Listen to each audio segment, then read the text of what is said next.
Hello friends, તમારું સ્વાગત છે તેજ મસાલા કિચનમાં। આજે બનાવશું આપણે બટેટાની પતરીનું શાક। જ્યારે બાળકોને કોઈ શાક ન ભાવતું હોય તો આ શાક ફટાફટ બની જાય છે અને હા, ફરાળમાં પણ આ શાક ચાલે છે। તો આપણે આ બધા બટેકાને એકવાર છોલી લેશું।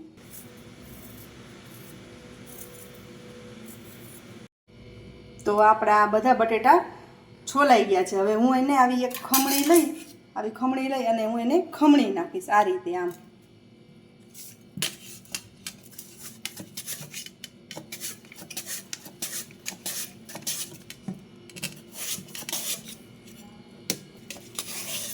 જો આ રીતે આપણી કેવી સરસ આછી પતરી પાડવાની છે, એકદમ મસ્ત।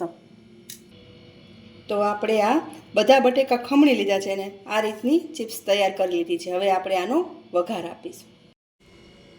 હવે આપણે આ ટાઈપની એક જાડી લોયકી લઈ અને એમાં 2 ટેબલ સ્પૂન જેટલું તેલ મૂકશું અને હવે હું ગેસ ચાલુ કરીશ।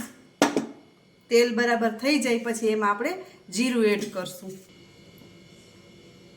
હવે આપણું આ તેલ થઈ ગયું છે। આમાં આપણે 1 ટેબલ સ્પૂન જીરું નાખીશું, કારણ કે આપણે આ ફરાળી શાક બનાવીએ છીએ એટલે આપણે આને ખાલી જીરાથી જ વઘાર આપીશું। આમાં બહુ ઝાઝા મસાલા પણ નહીં જોઈએ।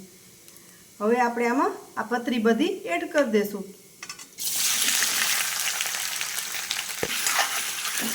હવે આપણે આમાં મસાલા એડ કરશું। હવે આપણે આમાં 1 ટેબલ સ્પૂન જેટલો હળદર પાવડર એડ કરી દઈશું। હવે આપણે આને એકદમ હલાવી નાખશું અને આપણે આ રીતે જ્યારે સતત હલાવતા રહેવાનું છે એટલે આ સરસ એકદમ સરસ ચોતળાઈ જાય અને ચડી જાય। આની અંદર પાણી કે કશું જ નથી નાખવાનું અને ઢાંકવાનું પણ નથી, આ રીતે હલાવતા જ રહેવાનું છે। હવે આપણે આની અંદર 1 ટેબલ સ્પૂન જેટલું નમક એડ કરીશું। પછી તમારી જે પ્રમાણે પતરી હોય અને સ્વાદ અનુસાર નમક નખાય।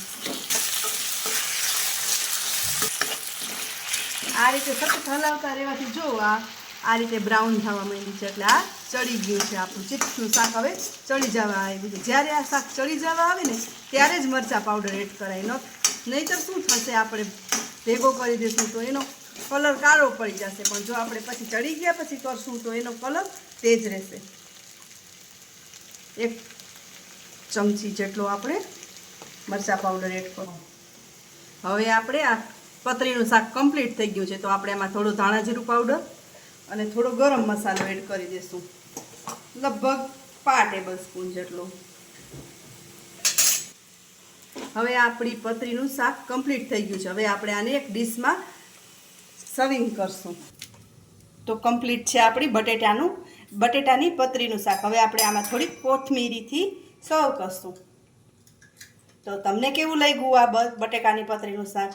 જો તમને મારી આ રેસીપી પસંદ આવી હોય તો લાઈક કરો, શેર કરો અને મારી ચેનલને સબસ્ક્રાઈબ કરો।